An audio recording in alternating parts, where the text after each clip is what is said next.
أشرف الأنبياء وسيد المرسلين سيدنا محمد وعلى آله وأصحابه أجمعين. اللهم صل على سيدنا محمد وعلى آل سيدنا محمد كما صليت على إبراهيم وعلى آل إبراهيم في العالمين إنك حميد مجيد.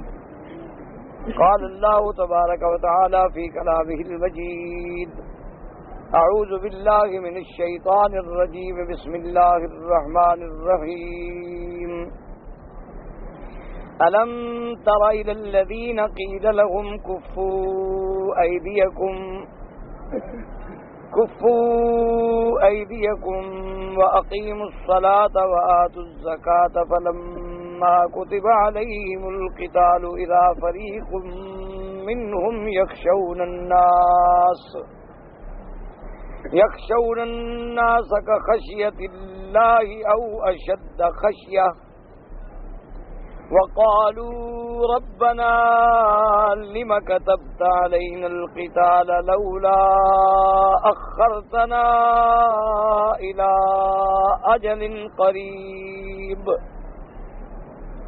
قل متاع الدنيا قليل والآخرة خير لمن اتقى ولا تظلمون فتيلا أينما تكونوا يدرككم الموت ولو كنتم في بروج مشيدة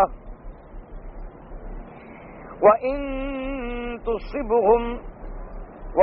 تصبهم حسنة يقولوا هذه من عند الله وإن تصبهم سيئة يقولوا هذه من عندك قل كل من عند الله فما لهؤلاء القوم لا يكادون يفقهون حديثا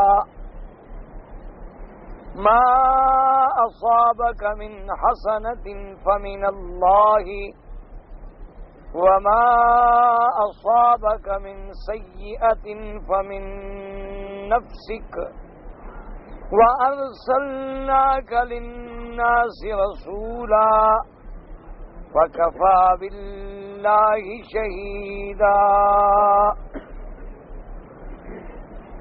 اللہ تبارک و تعالی نے کلام مقدس کی ان آیات مبارکہ میں ارشاد فرمایا ہے جو سورۃ النساء کی آیات ہیں کہ الم تر الی الذین قیل لهم کفوا ایدیکم، کیا آپ نے نہیں دیکھا ان لوگوں کی طرف جن کو حکم دیا گیا، کہا گیا کہ اپنے ہاتھوں کو روکو، نماز قائم کرو، زکوٰۃ ادا کرو. پس جب ان پہ قتال جہاد فرض کیا گیا تو ان میں سے ایک جماعت ڈرنے لگی لوگوں سے، ایسے ڈرنا جیسے اللہ سے ڈرا جاتا ہے یا اس سے بھی زیادہ ڈرنا. وَقَالُوا رَبَّنَا لِمَ كَتَبْتَ عَلَيْنَا الْقِتَالَ، اور کہنے لگے کہ اے رب ہمارے ہم پہ کیوں فرض کر دیا جہاد کو، کیوں نہ مؤخر کر دیا تھوڑی سی مدت اور. تو فرما دیجئے کہ زندگانی دنیا کی جو ہے تھوڑی ہے اور آخرت جو ہے سب سے بہتر ہے ان لوگ شخص کے لیے جو اللہ سے ڈرنے والا ہے. اور تم ذرے کے برابر، تاگے کے برابر جو کھجور کے درمیان میں ہوتا ہے اتنا بھی ظلم نہیں کیے جاؤ گے. اب ان آیات کے شان نزول میں دو اقوال ہیں مفسرین کرام کے. ایک قول مبارک تو یہ ہے کہ جب ہمارے آقا دو جہاں سرکار مدینہ صلی اللہ علیہ وسلم مکی زندگی میں تھے، یعنی نبوت ملنے کے بعد جو 13 سالہ زندگی ہے وہ میرے آقا کی مکی زندگی ہے. 40 سال کے بعد میرے سرکار کو نبوت ملی، اللہ کا قرآن اترا، جبریل علیہ السلام آئے اور میرے سردار نے اعلان نبوت فرمایا، دعوت توحید دی، اور 53 سال کی عمر میں میرے آقا نے مدینہ منورہ کی طرف ہجرت فرمائی۔ تو یہ 13 سالہ جو زندگی ہے یہ مکی زندگی ہے، اور ہجرت کے بعد کے جو 10 سال ہیں وہ میرے آقا کی مدنی زندگی ہے جو حضور صلی اللہ علیہ وسلم نے ہجرت کے بعد گزاری۔ اور مکی زندگی میں کوئی احکام نہیں آئے، مکی زندگی کے اندر صرف میرے آقا نے اللہ کی توحید کی دعوت دی، اور 3 جو بنیادی مسئلے ہیں سارے قرآن پاک میں ذخیرہ احادیث میں، جن کے بغیر آدمی کا ایمان، عقیدہ اور نجات نہیں ہو سکتی، وہ 3 مسئلے ہیں مہم۔ سب سے پہلا مسئلہ الہیات یعنی توحید کا مسئلہ، اور دوسرا مسئلہ جو ہے اہم وہ نبوت و رسالت کا مسئلہ ہے، اور تیسرا مسئلہ جو ہے وہ معاد یعنی آخرت کا مسئلہ ہے۔ یہ 13 سال اسی مسائل پر میرے آقا نے زندگی بسر فرمائی۔ اسی لیے آج بھی اگر کوئی انسان، اگر کوئی شخصیت، اگر کوئی قائد، کوئی عالم کسی علاقے میں، کسی ملک میں، کسی بستی میں کام کرنا چاہتا ہے اور کامیابی حاصل کرنا چاہتا ہے تو عین اسی منہج پہ چلنا پڑے گا، اسی راستے پہ چلنا پڑے گا جو میرے آقا سرکار محمد مصطفیٰ صلی اللہ علیہ وسلم کا راستہ ہے، ورنہ کامیابی کبھی نہیں ہو سکتی۔ تو حضور صلی اللہ علیہ وسلم کا منہج جو ہے، منہج نبوت جو ہے وہ کیا ہے کہ سب سے پہلے تو دائی اپنی شخصیت کے بارے میں بتلاتا ہے کہ میں کون ہوں، اور اس کے بعد پھر وہ اپنا پروگرام، اپنی دعوت جو ہے وہ قوم کے سامنے رکھتا ہے کہ میں تم لوگوں کو کس چیز کی طرف بلانا چاہتا ہوں۔ اور پھر یہ دعوت کا جو دور ہے، یہ دور بڑا ہی مہم بھی ہوتا ہے اور کٹن بھی ہوتا ہے، یہ کوئی آسان دور نہیں ہوتا، اور خاص طور پہ جب دعوت کا کام بھی وہاں کرنا پڑے کہ ملک میں بھی کافر ہیں، اقتدار پہ بھی کافر ہیں، دائیں بائیں ہر طرف مشرکین ہیں، اور وہاں جب آدمی اللہ کی توحید کی دعوت دے تو بہت بڑا مشکل اور بڑا حوصلے کا کام۔ آج بھی آپ نے دیکھا ہے کہ جو لوگ اللہ کے دین کی تبلیغ کرتے ہیں، حالانکہ مسلمان ملکوں میں کرتے ہیں، پھر بھی لوگ برداشت نہیں کرتے۔ اسلامی ملکوں میں، مسلمان ملکوں میں، کلمہ پڑھنے والوں میں، اور بات بھی صرف دین کی کہتے ہیں، کوئی لمبے چوڑے مسائل بھی بیان نہیں کرتے، کوئی اختلافی مسئلے پر بھی نہیں بولتے، صرف دین کی دعوت دیتی ہیں کہ جی اپنا کلمہ شریف درست کر لیں، اپنی نمازیں درست کر لیں۔ انہوں نے کبھی نہیں چھیڑا، لیکن لوگ پھر بھی معاف نہیں کرتے، چونکہ دعوت کام بڑا مشکل۔ اور پھر جب دعوت دے دائی تو اس کے لیے بہت بڑے حوصلے کی ضرورت ہوتی ہے کہ اس کو پھر بڑی صبر سے، بڑے بردباری سے، بڑے تحمل سے دعوت پیش کرنی ہے، اور جو مشکلات آئیں ان کو خندہ پیشانی سے برداشت کرنا ہے۔ اسی لیے قرآن پاک میں جو آیت مبارک ہے جس میں اللہ نے اپنے بندوں کو توجہ دلائی ہے کہ افلا ينظرون الى الابل كيف خلقت، اللہ نے فرمایا کیا بندے نہیں دیکھتے کہ میں نے اونٹ کو کیسے پیدا کیا، اس کی خلقت پہ ذرا غور کریں، اس کی قامت پہ، ڈیل ڈول پہ، قوت پہ، اس کی گردن پہ، پھر اس کے حوصلے پہ، پھر اس کی قوت برداشت پہ ذرا غور کریں۔ افلا ينظرون الى الابل كيف خلقت، دیکھتے تو سب اونٹ کو، کون ہے جو اونٹ نہیں دیکھتا؟ لیکن مانا ہوتا ہے نظر اعتبار کہ غور کرو، تدبر کرو خدا کی قدرتوں۔ ایسے تو آپ نے کعبہ بھی دیکھا ہے، آپ نے زمین و آسمان بھی دیکھے ہیں، روزانہ زمینوں پہ چلتے ہو، آسمان کے نیچے رہتے ہو، روزانہ سورج طلوع ہوتا ہے، ڈوبتا ہے، تارے نکلتے ہیں، چلے جاتے ہیں، لیکن تم نے کبھی غور کیا ہے؟ وَإِلَى السَّمَاءِ كَيْفَ رُفِعَتْ وَإِلَى الْجِبَالِ كَيْفَ نُصِبَتْ وَإِلَى الْأَرْضِ كَيْفَ سُطِحَتْ۔ اللہ نے فرمایا آسمانوں کی بلندی پہ غور کرو کہ کیسے میرے اللہ نے ان کو بلند کیا ہے، اٹھایا ہے۔ تم 4 میٹر کا خیمہ بھی نہیں اٹھا سکتے جب تک کہ درمیان میں عمود کھڑا نہ کرو۔ تم ایک کمرے کی چھت بھی نہیں ڈال سکتے جب تک کہ 4 پلر نہ بناؤ۔ اس کی قدرت پہ غور کرو کہ بغیر کسی چیز کے آسمانوں کو اتنی بلندی پہ کھڑا کر دیا۔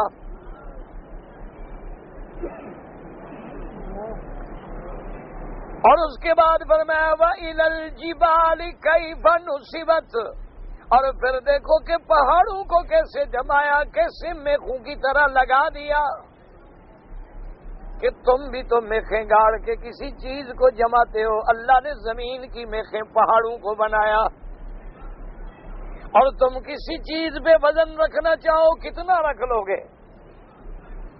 اللہ نے اتنے بڑے بڑے پہاڑ بنائے کہ آج تک بھی تم کوئی ایسی کرین بھی نہیں بنا سکے جو پہاڑوں کو اٹھا لے۔ اللہ نے فرمایا ذرا ان کی خلقت پہ، ان کے جمانے پہ، ان کے رکھنے پہ غور کریں کہ وہ کتنا بڑا قادر ہے۔ اور پھر پہاڑوں میں بھی اللہ نے رنگ بھر دیے، وَمِنَ الْجِبَالِ جُدَدٌ وَمِنَ الْجِبَالِ جُدَدٌ بِيضٌ وَحُمُرٌ مُخْتَلِفٌ أَلْوَانُهُ۔ اللہ نے فرمایا پھر ہم نے پہاڑوں میں سفید بھی رکھے ہیں، رنگدار سرخ بھی رکھے ہیں، وغرابیب سود، اور انتہائی سیاہ بھی ہم نے رکھے ہیں۔ اور پھر ان میں کچھ گہرے سرخ، کچھ گہرے سیاہ، کچھ کم سیاہ، کچھ سرخی مائل، کچھ سفیدی مائل، کچھ سرخی اور سفیدی کے ساتھ ملے ہوئے۔ اللہ نے فرمایا ان کی بلندی پہ، ان کی وسعت پہ، ان کے ثبات پہ، ان کے رنگوں پہ غور کرو کہ اس خالق نے کیسے کیسے پہاڑ بنائے۔ اور پھر دیکھو کسی ملک میں پہاڑ ہیں، کسی ملک میں پہاڑ نہیں ہیں۔ کیوں؟ اس کا نظام ہے، اسے پتا ہے کہ زمین کو جمانے کے لیے کہاں وزن کی ضرورت ہے، اس کے توازن کو برقرار رکھنے کے لیے میں نے کہاں کہاں پہاڑ رکھنے ہیں۔ اور فرمایا وَإِلَى الْأَرْضِ كَيْفَ سُطِحَتْ، اور اس زمین پہ غور کرو کہ اتنی بڑی وسعت والی جس کا طول عرض بھی تمہیں معلوم نہیں، اللہ نے اس کو کیسے بچھایا۔ تو اس میں دعوت تدبر ہے، دعوت فکر ہے کہ جب آدمی ان چیزوں پہ غور کرتا ہے پھر ان کے بنانے والے کے بارے میں سوچتا ہے کہ کوئی ذات تو ہے جس نے یہ کچھ بنایا ہے،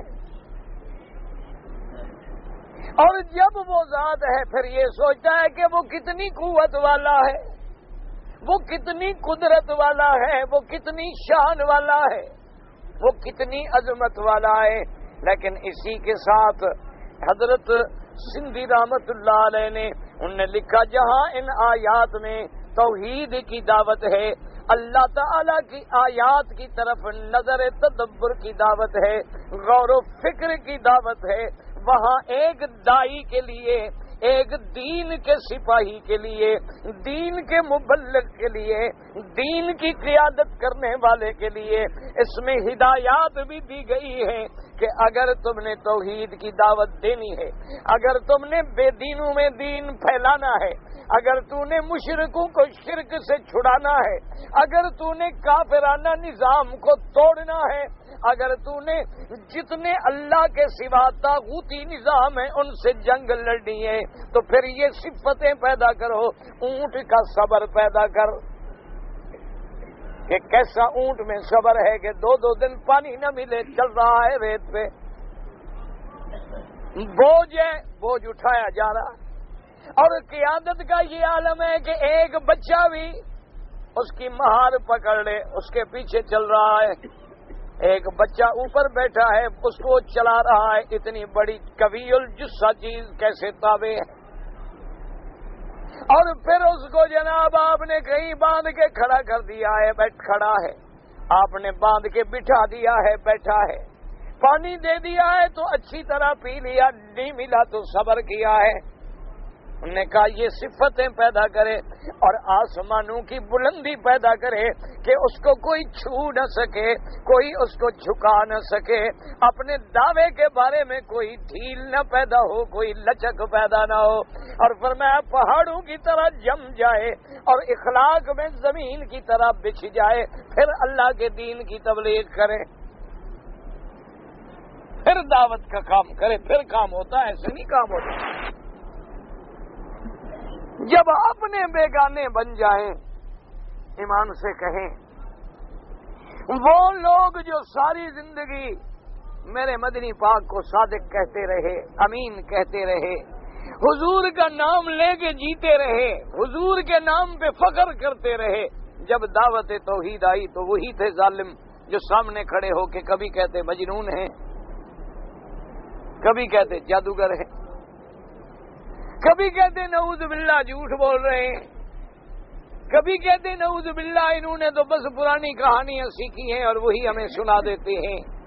جب ایسے ایسے الزام لگائے جائیں، ایمان سے کہیں کہ دائی کے دل پہ کیا گزرتی ہے، لیکن اللہ نے فرمایا فاصبر کما صبر اولو العزم من الرسل، میرا مدنی صبر، بس صبر کرنا ہے، اور صبر بھی ایسا کہ جو مرضی آئے دشمن کہے جواب نہیں دینا۔ اس لیے ایک آدمی واقعہ لکھا، اس نے کہا اسلام لانے سے پہلے میں ایک دفعہ آیا مکے میں نے دیکھا کہ سوکھے عکاز میں ایک خوبصورت انسان ہے، حضور سے بڑا خوبصورت کون ہو سکتا؟ صلی اللہ علیہ وسلم۔ اللہ اکبر، جہاں حسن و جمال کی انتہا ہو جائے اس میں کوئی شبہ نہیں کہ یوسف بھی حسین تھے علیہ الصلاۃ والتسلیم، سارے انبیاء حسن و جمال میں یکتا تھے، لیکن جو اللہ نے ہمارے آقا سرکار مدینہ کو حسن و جمال بخشا وہ کسی کو نہ ملا۔ حسن و جمال کا مجسمہ ہے میرا مدنی محمد مصطفیٰ صلی اللہ علیہ وسلم، جو مسکرا دے تو اندھیرے میں روشنی پیدا ہو جائے، جو حضور اگر مسکرا کے نظر ڈالیں تو چاند شرما جائیں، جن کے پسینے کو ہاتھ لگائیں تو دنیا کی خوشبوئیں ناکام ہو جائیں،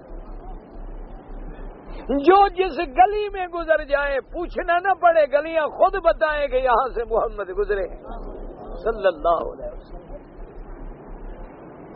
اس جیسا جمال جس کے بارے میں سیدہ عائشہ صدیقہ بنت صدیق رضی اللہ تعالی عنہا فرماتی ہیں کہ لو رأین جمال محمد لقطعن قلوبہن، کہتی ہیں نسنان مصر نے یوسف کا جمال دیکھا تھا، ہاتھ کاٹ دیے چھریوں سے، کہتی ہیں خدا کی قسم ہے اگر میرے مدنی کا جمال دیکھتی نا تو ہاتھوں پہ نہیں دلوں پہ چھریاں پھیر دیتی۔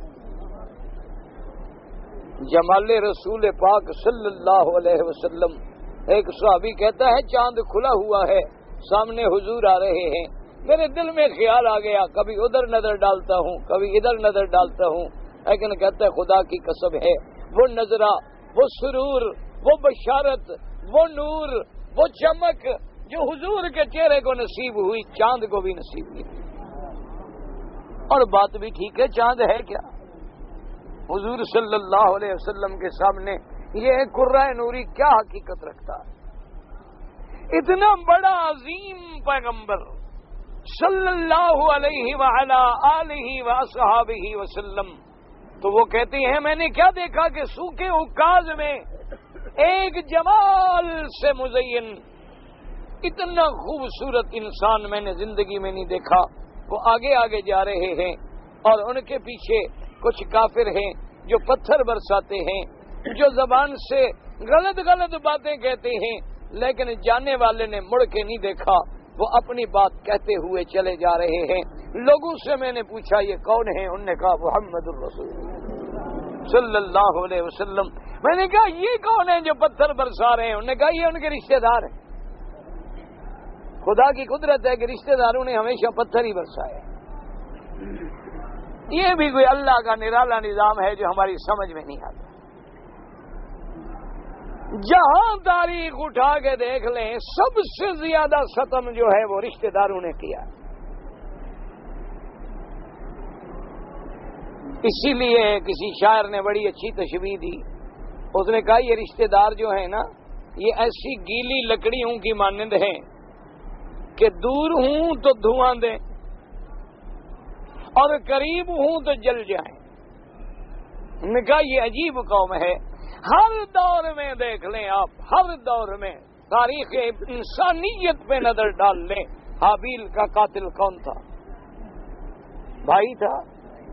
قابیل کون تھا؟ بھائی تھا، کوئی اور تو نہیں، باہر سے تو نہیں آیا تھا آدمی چھپ کے۔ اسی طرح تاریخ دیکھ لیں گے، یوسف علیہ السلام جیسے پاک پیغمبر کو کنویں میں ڈالنے والے کون تھے؟ میرے مدنی سرکار پہ بدر میں، احد میں، مکے میں لڑنے والے کون تھے؟ بھئی ابو جہل کون تھے؟ ابو لہب کون تھا؟ عتبہ عتیبہ کون تھا؟ شیبہ ربیعہ کون تھا؟ ابو سفیان کون تھا؟ یہ سارے حضور کے کوئی چچا ہے، کوئی چچے کی اولاد ہے۔ اور آج مسلمانوں کا قاتل کون ہے؟ آج دیکھ لیں آپ، مسلمان جو آپ کے ملک میں مارے جا رہے ہیں، کوئی کہتا ہے یہودیوں کی سازش ہے، کوئی کہتا ہے ہندوؤں کی سازش ہے، لیکن میں کہتا ہوں یہودیوں کی سازش ہے، ہندوؤں کی سازش ہے۔ آگے خرید کس کو رہے ہیں وہ؟ بھئی وہ ہندو خود تو آگے بدبخت نہیں لڑتا نا، وہ یہودی تو ایک آدھا آدمی آئے گا، شرارت کرے گا، پیسے لائے گا، لوگوں کو تیار کرے گا، نوجوانوں کو خریدے گا، اکسائے گا، ان کو ٹریننگ دے گا، لیکن استعمال تو تمہارا کلمے پڑھنے والا ہو رہا ہے نا۔ اسی طرح تاریخ اٹھا کے دیکھ لیں، جعفر از بنگال، صادق از دکن کون تھے؟ اسی طرح تاریخ اٹھا کے دیکھ لیں، ابو الفضل فیضی کون تھے؟ اسی طرح تاریخ اٹھا کے دیکھ لیں، عبداللہ ابن سبا، حسن ابن سبا کون تھے؟ سب نے اسلام کا لبادہ اوڑھ کے اسلام پہ ظلم کیے۔ آج 14ویں صدی میں دیکھیں رشدی بدبخت کون ہے؟ مسلمان کہلاتا ہے نا اپنے آپ کو، اور مسلمان کہلانے کے باوجود ازواج رسول پہ اور میرے پاک نبی پہ کیچڑ اچھالتا ہے۔ تو پھر دشمن اسے ہیرو کیوں نہ بنائے؟ جب تم بکنے والی چیز بن جاؤ تو دشمن کیوں نہ خریدیں؟ جب تم اپنی غیرت و عزت و عصمتوں کے سودے کر ڈالو تو پھر دشمن کیوں نہ فائدہ اٹھائے؟ جب تک خیر القرون کا دور رہا ہے، یاد رکھیں کسی کو جرت ہوئی کہ کوئی ایک آدمی خرید لیا جائے؟ جو حضور سے دور ہٹتا گیا، دور ہوتے گئے، ہمارے ایمان ختم ہوتے گئے، ہم صرف نام کے مسلمان رہ گئے، نہ ہمارے پاس عمل ہے، نہ ہمارے پاس عقیدہ ہے، نہ ہمارے پاس کردار ہے، نہ ہمارے پاس تہذیب محمد مدنی صلی اللہ علیہ وسلم کی کوئی جھلک ہے۔ بس ایک نام ہے، ایک بھیڑ ہے، ایک میلہ ہے، رواں دواں ہے، جا رہا ہے، پتہ کسی کو نہیں۔ آج ذرا آپ ہمت کریں، حرم کے دروازے پہ کھڑے ہو جائیں، میرے جو بھائی عمرے پہ آ رہے ہیں نا، ذرا ان سے دعائے قنوت تو سن لیں کتنوں کو آتی ہے۔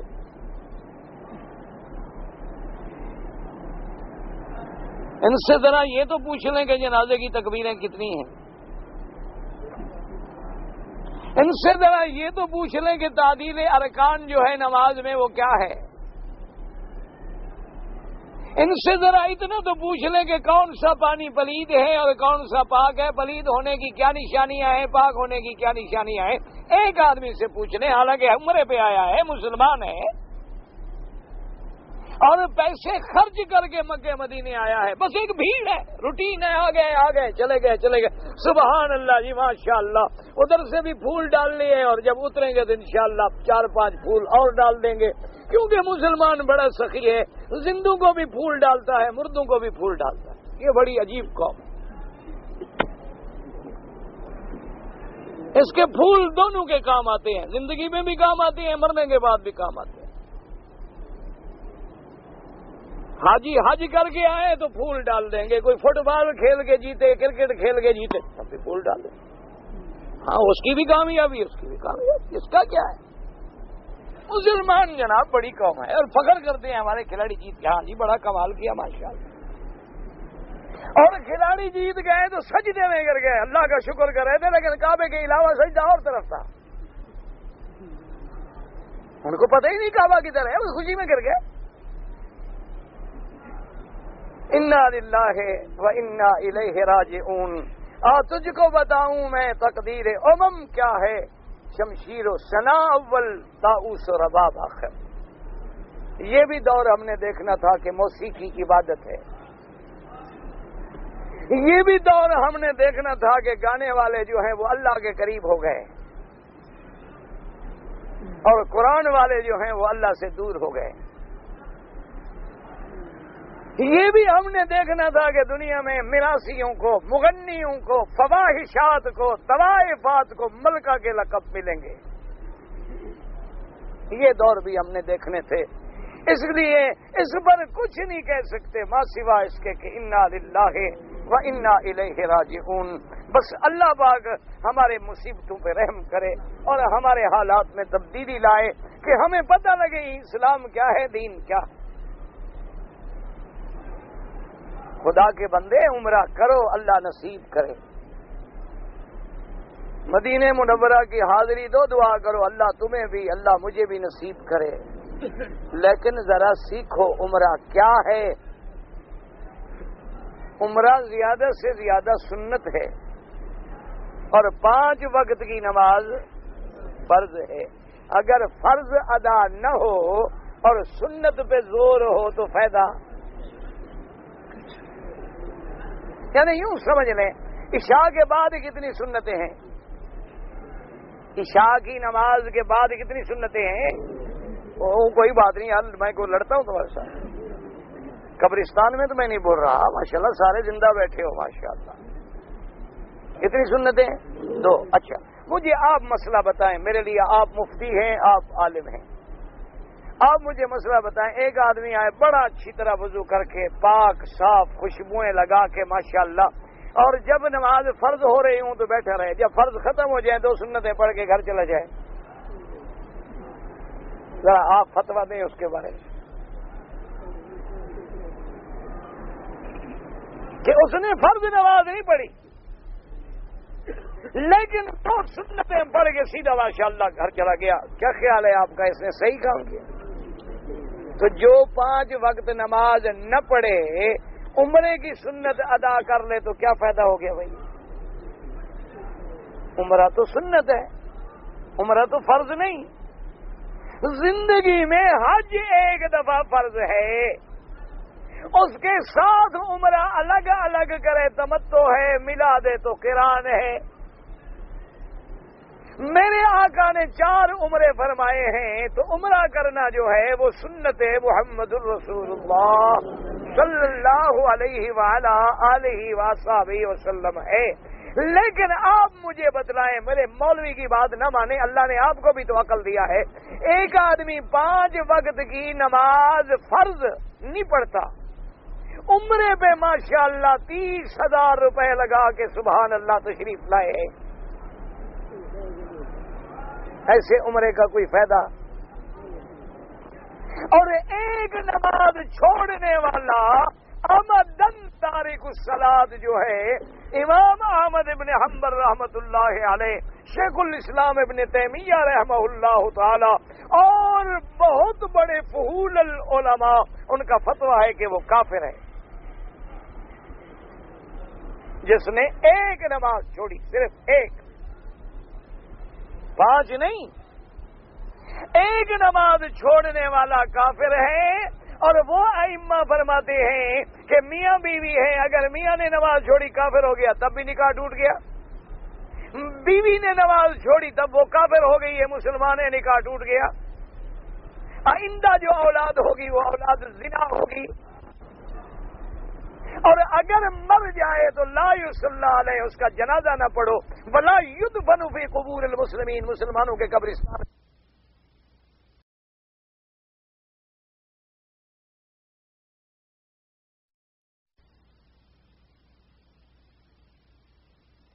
ایک نماز چھوڑ دی کافر ہو گیا، کافر کو عمرے کرنے کا فائدہ کتنا فائدہ ہوگا جی؟ ہو گیا کافر، کافر جو عمرے کرتا رہے۔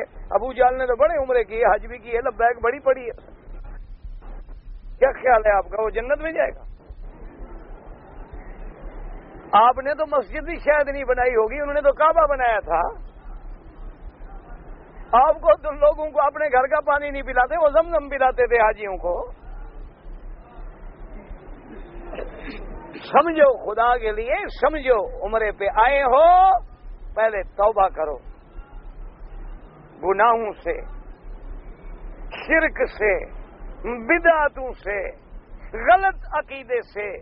اگر کعبے میں سجدے کر کے پھر قبروں پہ سجدے کرنے ہیں تو عمرے کے دھیلے کا فائدہ بھی یاد رکھو۔ کعبے کا طواف کر کے پھر حضرت داتا اور شہباز قلندر کا بھی طواف کرنا ہے تو بہتر ہے عمرہ نہ کرو۔ یہاں بھی الٹے پاؤں چلنا ہے، وہاں مزار پہ بھی الٹے پاؤں، حاجی کے گلے میں بھی پھول اور بزرگوں کی مزار پہ بھی پھول، تو پھر کوئی فائدہ نہیں اللہ کو دھوکہ دینے کا۔ اپنے آپ کو تبدیل کرو، توبہ کرو، ایک اعتقاد کی اصلاح کرو، دین سیکھو، فرائض سیکھو، نماز سیکھو، پھر ایک عمرہ کرو، جنت میں لے جانے کے لیے کافی ہے۔ ایک بھی طواف کرو گے انشاءاللہ اللہ کے ہاں جب منظور ہو گیا تو وہی ایک طواف بھی جنت میں لے جائے۔ لیکن شرط یہ ہے کہ پہلے اپنے عقیدے کو صحیح کرو، نمازیں صحیح کرو، اپنی اصلاح کرو۔ جب تک وہ نہ ہو تو پھر اس میں کچھ کہتے رہیں، کچھ کرتے رہیں، کسی بات کا کوئی فائدہ نہیں ہوتا۔ اس لیے سمجھیں کہ اب دین ہے تو حضور نے 13 سال صرف کیا سمجھایا ہے؟ عقیدہ۔ اور صبر بھی کرنا ہوگا کہ جب تم دین کی بات کرو گے لوگ وہاں بھی کہیں گے، جب تم دین کی دعوت دو گے تو لوگ بستر بند کہیں گے، جب تم دین کی دعوت دو گے تو لوگ تمہیں کافروں کا ایجنٹ کہیں گے۔ کوئی کہے گا پتہ نہیں پیسہ کدھر سے آتا ہے، کوئی کہے گا ان کے پاس ٹکٹ کدھر سے آتی ہے، کوئی کہے گا ان کے پاس روٹی کہاں سے آتی ہے۔ انہوں نے کبھی دکاندار سے نہیں پوچھا، مل والے سے نہیں پوچھا، کارخانے والے سے نہیں پوچھا تو دین والوں سے کہ تم روٹی کدھر سے کھاتے۔ ہم نے بھی آ کے تم سے پوچھا ہے کہ تم جو مرچوں میں گند ملا کے بیچتے ہو تمہیں روٹی کیسے مل جاتی ہے؟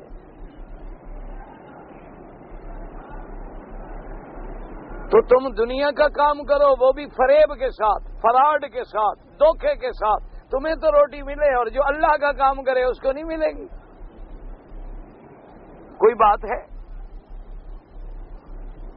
بھئی؟ تم دنیا کا کام کرو تو تمہیں روٹی ملے، اور وہ لوگ دین کا کام کریں ان کو روٹی نہیں ملے گی۔ اللہ کے خزانے میں کوئی کمی ہے؟ یاد رکھو، جب تم اللہ کے بن جاتے ہو اللہ تمہارے بن جاتے ہیں، اور جب اللہ کی معیت نصیب ہو جائے پھر اسے کسی اور کی کیا پرواہ ہے؟ پھر تو خزائن السماوات والارض کے دروازے وہ چاہے تو کھول دے۔ اس لیے اب مکی زندگی پہ غور کریں کہ حضور نے دعوت دی توحید کی، اور دعوت توحید کے بعد جب دشمنوں نے ظلم و ستم کے پہاڑ توڑ ڈالے، لیکن حکم کیا تھا حضور؟ صبر۔ صحابہ آتے حضور کی خدمت میں، یا رسول اللہ صلی اللہ علیہ وسلم، اب تو ہم بالکل مظالم سہ کے انتہا پہ پہنچ گئے ہیں، مہربانی کریں ہمیں حکم دیں، چلو ہم تھوڑے ہیں، کمزور ہیں، لڑتے لڑتے مر جائیں ان کے ساتھ، چلو کمزور ہیں لیکن اپنا غصہ تو نکال لینا، چلو کمزور سے ہی ہار جائیں گے، شکست ہو جائے گی، یہ جو ہمیں ویسے مار مار کے مار ڈالیں، بہتر نہیں کہ ہم لڑ کے مر جائیں۔ لیکن حضور فرماتے میرے صحابہ سے کہ صبر، اللہ کا حکم ہے صبر، اور صبر بھی کیسا؟ فاصبر صبرا جمیلا، صرف صبر یہ نہیں کہ ظاہری، بلکہ ایسا صبر کہ ہر چیز برداشت کر کے پھر بھی تم ان کی خیر خواہی کرو، وہ کانٹے بچھائیں مدنی دعائیں دیں، وہ پتھر برسائیں حضور پھول برسائیں، وہ حضور کے صحابہ کو انگاروں پہ لٹائیں، آگ میں ڈالیں، اور حضور انہیں جہنم کی آگ سے چھڑانے کے لیے زور لگائیں۔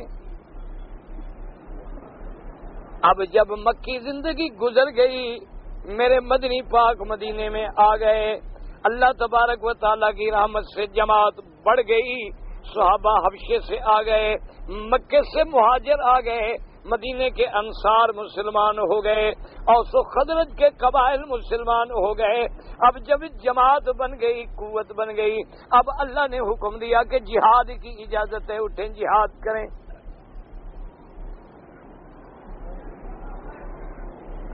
اس لیے علماء فرماتی ہیں کہ ان آیات مبارکہ میں انہی واقعات کا اللہ نے ذکر کیا ہے کہ الم تر الی الذین قیل لهم کفوا ایدیکم واقیموا الصلاۃ وآتوا الزکاۃ۔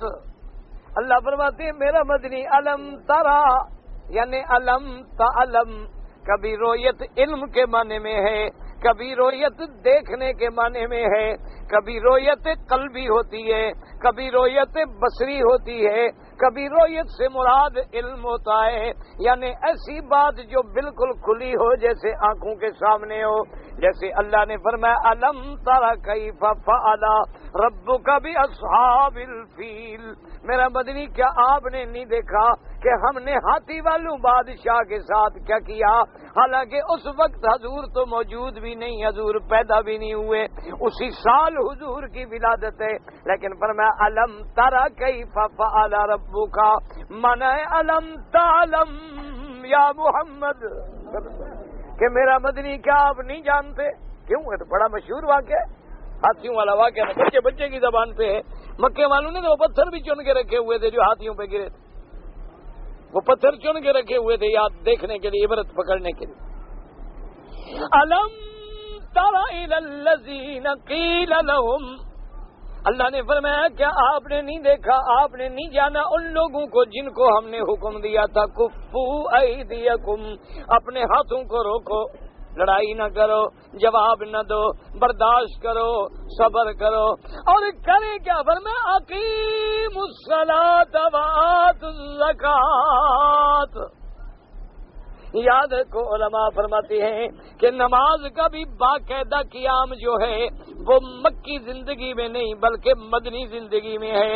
میرے آقا سب سے پہلے جب مسجد قباء میں اول مدینے میں تشریف لے گئے، وہاں پہلا جمعہ شروع ہوا، وہاں باقاعدہ جماعتیں شروع ہوئیں، حالانکہ نماز کا حکم تو معراج والی رات آ چکا تھا، اور معراج جو ہے وہ مکی زندگی میں ہوا ہے، ہجرت سے پہلے ہوا ہے، لیکن باقاعدہ نماز اور زکوٰۃ کا حکم تو بہت بعد میں آیا، لیکن معنی یہ ہے کہ اس وقت حکم یہ تھا کہ بس میری عبادت کرو، چونکہ نماز و زکوٰۃ اہم ہے تو ان کا ذکر کر دیا گیا۔ اقیموا الصلاۃ وآتوا الزکاۃ، اور بعض علماء نے فرمایا کہ نہیں، اللہ تبارک و تعالیٰ نے مدنی زندگی کا بھی کچھ نقشہ کھینچا ہے کہ جب یہ لوگ ابتدا میں مدینے پہنچے تو اس وقت جہاد فرض نہیں ہوا تھا، لیکن نماز اور زکوٰۃ فرض ہو چکی تھی۔ اس منظر کو خدا بیان کر رہے ہیں کہ ہم نے ان کو حکم دیا کہ لڑائی نہیں، کفو ایدیکم، اپنے ہاتھوں کو روک کے رکھو، باندھ کے رکھو، تم نمازیں ادا کرو، زکوٰۃ ادا کرو۔ لیکن اللہ فرماتی ہیں اب آگے بات جو ہے محذوف ہے، معلوم ہے، یہ تو خود دعائیں مانگتے تھے کہ اللہ ہمیں جہاد کا حکم دے، اللہ ہمیں لڑائی کی اجازت دے، ہم بھی جا کے کافروں سے بدلہ لیں۔ اللہ فرماتے ہیں فلما کتب علیہم القتال اذا فریق منهم يخشون الناس كخشية الله أو أشد خشية۔ اللہ فرماتی ہے پس جب ہم نے ان پہ جہاد فرض کر دیا، اللہ نے حکم دے دیا اذن للذین یقاتلون بانہم ظلموا، اللہ نے فرمایا ہم نے اذن دے دیا کہ اب تم جہاد کرو، کافروں سے قتال کرو، تم پر ظلم کیا گیا ہے، تمہیں بھی گھروں سے نکالا گیا ہے، اب تمہیں اجازت ہے۔ فرماتی ہیں کہ جب ہم نے قتال کا حکم دیا، جہاد کا حکم دیا، اذا فریق منہم، ان میں سے ایک جماعت ایسی ہے، یخشون الناس، یخشون الناس کخشیۃ اللہ او اشد خشیہ، کہ جو ڈرتے ہیں لوگوں سے ایسا ڈرنا جیسا کہ اللہ سے ڈرنا چاہیے یا اس سے بھی زیادہ ڈرتے ہیں۔ کیا مانا اب ان کو لوگوں کا زیادہ ڈر ہے، اللہ کا ڈر کوئی نہیں۔ لفظ یاد رکھیں، ایک لفظ ہوتا ہے خوف، ایک لفظ ہوتا ہے خشیہ، دو لفظ قرآن میں آتے ہیں، کسی مقام پہ خوف ہے۔ جیسے اللہ نے فرمایا تھا اذهبا الى فرعون انه طغى، اللہ نے فرمایا موسیٰ ہارون علیہم السلام جائیں، فرعون کے پاس جائیں، وہ سرکش ہو چکا، حد سے نکل گیا، اس کو جا کے دعوت توحید دیں۔ تو حضرت موسیٰ نے عرض کیا تھا انی اخاف، میرا اللہ مجھے ڈر ہے کہ میں اگر جاؤں تو ان کا ایک بندہ میرے ہاتھ سے مر گیا تھا، ان کے پاس وہ ریکارڈ پڑا ہے جو قبطی جس کو میں نے تھپڑ مارا وہ مر گیا، مولا وہ تو کہیں بدبخت مجھے اسی میں نہ پکڑ لے۔ اللہ نے فرمایا دوسری آیت میں لا تخافا اننی معکما اسمع وارا، اللہ نے فرمایا موسیٰ و ہارون جاؤ فرعون کے مقابلے پہ بالکل نہ ڈرو، کیوں؟ میں جو تمہارے ساتھ ہوں۔ میں ساتھ ہوں کا کیا معنی؟ یعنی میں سنتا ہوں، دیکھتا ہوں، میری معیت علمی اور معیت نصرت تمہیں شامل ہے۔ یہ معنی نہیں ہوتا اللہ ساتھ ہے، نعوذ باللہ اللہ اندر آ جاتا ہے، جیسے ہمارے جاہلوں نے عقیدے بنا رکھے ہیں نا جی، ظاہر ہے پیر فقیر ہے جی، باطن ہے خود اللہ ہے۔ ہمارے لوگوں نے تو بڑے بڑے عقیدے بنائے ہیں نا ماشاءاللہ، وہ کہتے ہیں بس جناب ایسے مرشد کی چہرے پہ جو نظر ڈالتے ہیں نا بس خدا نظر آ جائے۔ سبحان انا للہ و انا الیہ راجعون۔ ایک یاد رکھو، ولی اللہ کی صحبت میں خدا یاد آئے یہ علیحدہ بات ہے، یہ تو ولی کی نشانی ہے کہ جس کی صحبت میں بیٹھو تو خدا یاد آئے، اللہ کا ڈر پیدا ہو، گناہوں کو چھوڑے، نیکی کی طبیعت بنے۔ یہ نہیں کہ ان کے چہرے میں مجھے خدا نظر آیا ہے، یہ تو پھر وہی حلول کا کافروں والا عقیدہ ہے، جیسے ملنگ کہتے ہیں اللہ میں حضرت علی کے اندر آ گئے، اسی لیے وہ اب اللہ کو نہیں پکارتے، علی کو پکارتے۔ وہ کہتے ہیں اللہ میاں تو ادھر آ گئے ہیں نا، ادھر کیوں پکارتے پھر ہیں؟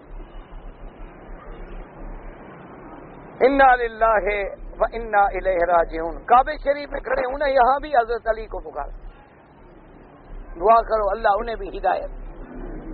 بھائی مقصد یاد رکھو، کسی باطل فرقے سے دشمنی نہیں ہوتی،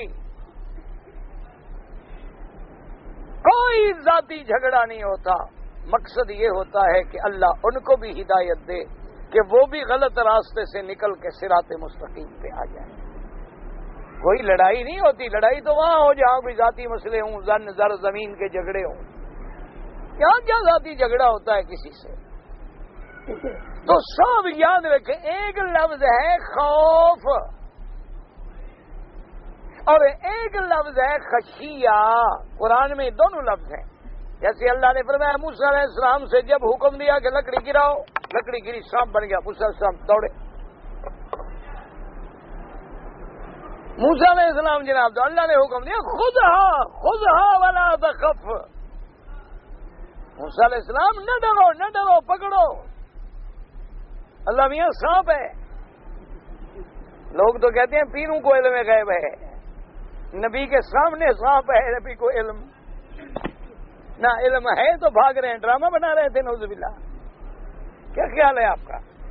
اللہ میاں کے ساتھ کوہ طور پہ موسیٰ علیہ السلام ڈرامہ کھیل رہے تھے. اور کچھ اپنے عقیدے ٹھیک کرو. پیروں کو پتا ہوتا نا تو ان کو کبھی نقصان نہ ہوتے. ان کی تو اپنی اولادیں نہیں ہوتی. کتنے پیر ہیں بیچارے گرتے ہیں، حادثے ہو جاتے ہیں. کیوں؟ علم اللہ کو ہے، عالم الغیب اسی کی شان ہے. اب دیکھو ہاتھ میں لکڑی ہے، اللہ نے فرمایا پھینکو، پھینک دی، سانپ بن گیا، دوڑے. کیوں؟ تقاضا انسانیت یہی تھا، فطرت بشریت کا تقاضا یہ تھا کہ سانپ کو دیکھ کے اللہ فرمایا خذھا ولا تخف، پکڑ لو اس کو. سنعیدھا فی سیرتھا الاولی، ہم اس کو پھر اس کی اصلی حالت پہ لوٹا دیں گے. اب جناب سانپ کو پکڑا، یوں کیا تو لاٹھی بن گئی. اللہ نے فرمایا اب تو نشانی سمجھ آ گئی نا.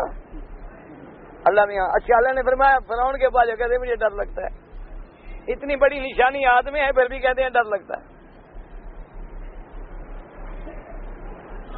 اور ہمارے مسلمانوں کا عقیدہ ہے نماز پڑھو نہ پڑھو، روزہ رکھو نہ رکھو، سارا دن سگریٹیں پیو، داڑھی کٹاؤ مڈاؤ، عیاشیاں کرو، شرابیں پیو، بس پیر مضبوط ہو، کوئی ڈر نہیں. سارا عذاب انشاءاللہ وہی بھگتے گا. مضبوط ہو ذرا. 19 فرشتے ہیں.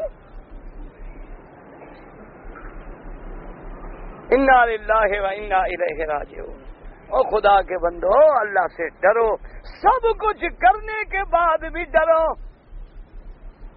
قرآن کہتا ہے والذین یؤتون ما آتوا وقلوبهم وجلۃ، انہوں نے وہ کیا جو کیا پھر ان کے دل ڈرتی ہیں. تو بی بی عائشہ نے پوچھا حضور سے کہ یا رسول اللہ اس آیت کا کیا مقصد ہے کہ جن لوگوں نے زنا کیا، شراب پیا، گناہ کیے، ان کے دل پھر اللہ سے ڈرتے ہیں. فرمایا نانا بنت صدیق، تم نے تو مسئلہ سمجھا نہیں. یہ وہ مراد نہیں بلکہ جنہوں نے نمازیں پڑھی، روزے رکھے، عبادت کی، پھر بھی ڈرتے ہیں کہ خدا جانے قبول ہوتے ہیں کہ نہیں ہوتے. یہ مقام ہے کہ عبادت کر رہے ہیں لیکن پھر بھی ڈر رہے ہیں کہ پتہ نہیں قبول ہوتا ہے کہ نہیں ہوتا. یاد رکھو موسیٰ علیہ السلام کو علم نہیں تھا، لیکن علم نہ ہونا جو ہے کتنا بڑی شان کا دریا بنا کہ اگر موسیٰ علیہ السلام ایمان سے کہو کہ اگر کہتے ٹھیک ہے جی اب تو میرے پاس ڈنڈا ہے نا، جب ڈنڈا ہو تو پھر ڈر کس بات کا. وہ ہمارے ہاں ایک مسئلہ مشہور ہے تو جاہلوں والی مسئلہ، ہماری اپنی قوم بابا جاہل جو ہے، ہم کیا کریں، ہم خود جاہل ہیں. تو ان کی مسئلہ مشہور ہے کہ وہ بلوچی کا رزق لکھنے کا وقت آیا نا تو فرشتے نے کہا کہ بھی کتنی روٹی لکھیں تو باری، انہوں نے کہا ایک لکھ لو، ایک ہم ڈنڈے سے لے لیں. انہوں نے کہا کھائیں گے تو ہم دو، تم لیکن ایک ہی لکھ دو، باقی ایک ہم ڈنڈے سے لے لیں. بھائی حضرت موسیٰ علیہ السلام کے پاس تو اتنا بڑا ڈنڈا موجود ہے لیکن پھر بھی کہا میرا اللہ انی اخاف ربی، میرا رب میں ڈرتا ہوں مجھے وہ اس قتل میں کہیں قتل نہ کر دیں. لیکن اب دیکھیں کہ اس ڈرنے کا صلہ کتنا ملا. اللہ نے فرمایا میں جو تمہارے ساتھ ہوں. اگر علم ہوتا تو پھر یہ معیت نہ ملتی نا، یہ معیت نصرت نصیب نہ ہوتی. فرمایا فکر نہ کرو، میں جو دیکھ رہا ہوں، میں جو سن رہا ہوں، جاؤ تو صحیح تم. اور موسیٰ علیہ السلام میں نے تو تمہیں ایسی نشانیاں دے دی ہیں. یہ فرعون کیا ہے، ایسے 1,00,000 فرعون آ جائیں تم صرف آسو تو پھینکو، دیکھو تو صحیح فرعون کدھر جاتے ہیں. ان کی ساری فرعونیت وہیں جو نکل جائے. تمہارے پاس تو اتنی بڑی نشانی ہے، پھر ید بیضاء ہے، تمہارے پاس عصا ہے، اور پھر وہ ید بیضاء کہ تم اگر مجھ سے مانگو تو پھر میں دعائیں بھی منظور کروں. تو اس لیے ہمیشہ یاد رکھیں کہ علم جو ہے وہ میرے اللہ کو ہے۔ اب جناب یہ جو خود مانگتے تھے، اللہ نے فرمایا جب ہم نے حکم دے دیا کہ جی قتال کرو، جہاد کرو، اٹھو، اب ڈرتے ہیں۔ تو ایک ہے خوف، ایک ہے خشیت۔ بعض علماء فرماتے ہیں کہ دونوں کا معنی ہے ڈرنا، لیکن بعض علماء فرماتے ہیں کہ بڑا لطیف ایک فرق ہے کہ خوف جو ہے وہ تو اللہ کا بھی ہے، خوف جو ہے انسان کو استاذ کا بھی ہے، خوف دنیا میں انسان کو دشمن سے بھی ہے، خوف انسان کو دنیا میں حیوان سے بھی ہے، جانور سے بھی ہے، سانپ سے بھی ہے، لیکن خشیت وہ ہے کہ خوف عظمت کی وجہ سے ہو، کہ جتنا اللہ کی عظمت بڑی ہے اور جتنا تمہارا علم زیادہ اتنا خشیت زیادہ۔ انما یخشی اللہ من عبادہ العلماء، کہ سب سے زیادہ خشیت والے کون ہیں؟ جو علماء ہیں، کیونکہ ان کو اللہ کی عظمتوں کا پتہ ہے۔ اللہ نے فرمایا یہ ایسے ڈر رہے ہیں جیسے اللہ کی عظمت سے آدمی کو ڈرنا چاہیے، بلکہ اس سے بھی زیادہ ڈر رہے ہیں۔ یہ تو پہلے خود مانگتے تھے کہ ہمیں قتال کا حکم دو، ہم نے دے دیا تو اب ڈر گئے، اب قتال سے گھبرا گئے۔ اچھا یاد رکھیں، بعض علماء فرماتے ہیں کہ یہ آیت مطلقاً صحابہ مومنین کے حق میں ہے، اور ان کا یہ کہنا کہ کیوں قتال لکھا گیا، یا دل میں احساسوں نے کہا یہ وساوس سے قلبی کی حد تک ہے، اور دل میں جو وساوس آئیں ان پر کوئی مواخذہ نہیں ہوتا۔ اور بعض علماء نے فرمایا کہ نہ، یہ آیت جب نازل ہوئی جو مومن تھے وہ تو تیار ہو گئے جہاد کے لیے، لیکن جو نئے نئے اسلام میں داخل ہوئے تھے یا جو ظاہراً اسلام تھا لیکن اندر منافق تھے، کافر تھے، انہوں نے یہ کہا کہ ہائے اب قتال کا حکم کیوں ہو گیا؟ تو اگر منافق ان میں ہے تو پھر تو کوئی اعتراض ہی باقی نہ رہا، اور اگر مومنوں کے بارے میں ہے تو بھی پھر صحابہ نے ایسا کیوں کہا؟ تو علماء نے کہا یہ کہاں لکھا ہے کہنے کا، مانا ان کے دلوں میں یہ خیال گزرا، اگر دل میں کوئی وسوسہ آئے تو اس پر تو مواخذہ ہی نہیں ہوتا۔ اس لیے اس میں دو قول ہیں مفسرین کے، زندگی باقی انشاءاللہ تو بات باقی۔ اپنی بیوی کے، بہن کے، پتہ نہیں، لڑکی شادی کرنا، اس کی لڑکی کا خالہ موجود تو خالہ اور اس کی لڑکی جمع نہیں ہو سکتے۔ اگر ایک عمرہ کرنے کے بعد دوسرا عمرہ مسجد عائشہ سے جا کے کر لیا، یا طواف کریں، طواف زیادہ افضل ہے، عمرہ وہ افضل ہے جو تم اپنے ملک سے آتے ہوئے کرتے ہو، یا جب تم اللہ مدینہ منورہ لے جائے واپسی پہ جب عمرہ کرو گے میقات کا تو وہ عمرہ افضل ہے، ورنہ یہاں سے جو عمرہ ہے اس سے طواف جو ہے وہ زیادہ افضل ہے۔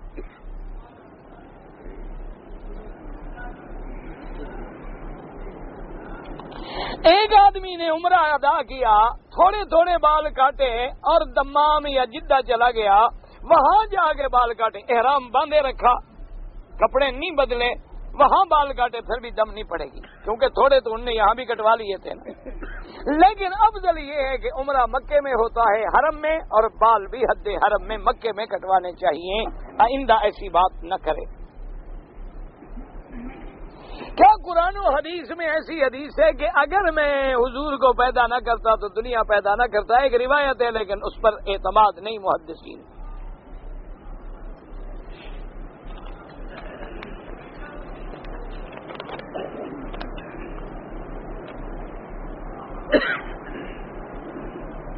ہمارے والد صاحب بغرض عمرہ اسلام آباد سے آئے، جدہ پہنچے، احرام نہیں باندھا، جدے سے مکہ مکرمہ کے راستے میں ایک جگہ میقات تھی، وہاں سے احرام باندھا، وہ کوئی میقات نہیں، عمرہ ان کا میقات سے گزر گئے، دم ادا کریں۔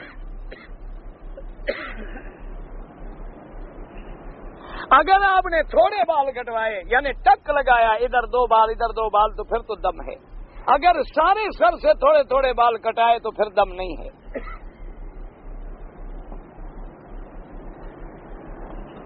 ہمارے ریڈی میڈ کپڑوں کی دکان ہے، اس میں ہر قسم کے فیشن کے کپڑے ہوتے ہیں، بہرحال کوئی ایسا کپڑا نہ ہو جو بالکل شریعت کے خلاف ہو، تو باقی تو آج کل ویسے یہ بچوں کے پینٹ وینٹ یہ وہ ایک شرٹ ورٹ ایسی کوئی بات نہیں، بیچ سکتے ہیں۔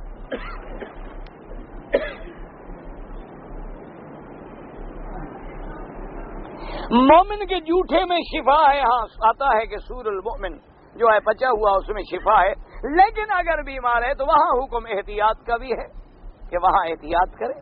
یہاں جس میں ہے کہ مومن کے جھوٹے میں شفا ہے، وہاں یہ تو نہیں لکھا ہوا نا کہ بیمار مومن کے جھوٹے میں بھی شفا ہے۔ اور پہلے دعا کرو مومن بھی تو ہمیں ملے، جھوٹے میں شفا تو بعد میں ڈھونڈیں گے. ہمارا ایمان تو ماشاءاللہ بڑا پکا ہے. یا رب البیت العتیق، یا اللہ، اور وہاں جاتے ہیں یا پیر، یا دستگیر، یا غوث اعظم، یا عبد القادر جیلانی. یہ ایمان ہے؟ یہ تو سب سے بڑا کفر ہے. ہم نے سنا ہے کہ روزانہ فجر کی نماز کے بعد خضر علیہ السلام آتے ہیں. تو آپ ملیں جی؟ مجھے تو نہیں ملتے، میں تو گناہگار ہوں. آپ کو ملیں تو ذرا مہربانی کر کے مجھے بھی ملا دینا. پتہ نہیں لوگوں نے کہاں سے گڑ رکھا ہے. کہاں ایمان سے کہو، اگر خضر زندہ موجود تھے تو حضور کی خدمت میں حاضر نہ ہوتے؟ تمہارے پیروں کو بزرگوں کو ملتے ہیں تو میرے مدنی پاک کی دربار میں حاضر نہ ہوتے؟ اچھا کوئی بھی حضور کے زمانے میں زندہ ہو اور حضور کو نہ ملے، کلمہ نہ پڑھے، پھر؟ اس لیے ایسی باتیں یہ لوگوں نے بنائی ہوئی ہیں کہ خضر زندہ ہیں اور صبح آتے ہیں، شام کو آتے ہیں، فلاں جگہ آتے ہیں.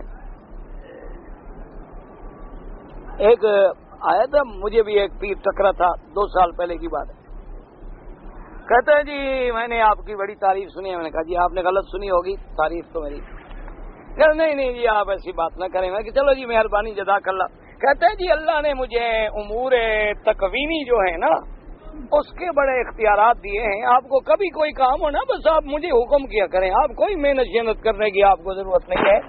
آپ صرف مجھے ٹیلی فون کر دیا کریں. کوئی مشکل سے مشکل کام ہو، میں جو بیٹھا ہوا ہوں بس 1 منٹ میں آپ کا کر دوں گا. میں نے کہا ٹھیک ہے. 2 دن کے بعد آیا کہ سیٹ نہیں ہوتی، ٹکٹ کرا دو. اور میں نے کہا وہ تمہاری پیری شیری کدھر گئی؟ تمہاری تو اپنی سیٹ نہیں ہوتی، میرے کام کیا کرو گے؟ کہتا ہے جی راشی بڑا ہے. میں نے کہا تو وہ تمہاری فقیری ختم. میں نے کہا اس سے توبہ کرو، سیٹ میں کروا گیا تو کہتے بس جی ایسے ترنگ میں کہہ دیا تھا. میں نے کہا بس توبہ شوبہ کرو. بہرحال کوئی پتہ نہیں، کوئی خضر کی بات نہ حدیث میں ہے نہ قرآن میں ہے. واللہ تعالی عالم علمہ وتم. اللہ مجھے بھی جو بات قرآن حدیث میں نہ ہو یاد رکھو، ہم کیسے بتا سکتے؟ اس کا کیا دلیل ہے ہمارے پاس؟ اگر بہرحال آپ کو ملے نا تو آپ ضرور کوشش کرنا مجھے ملانے کی.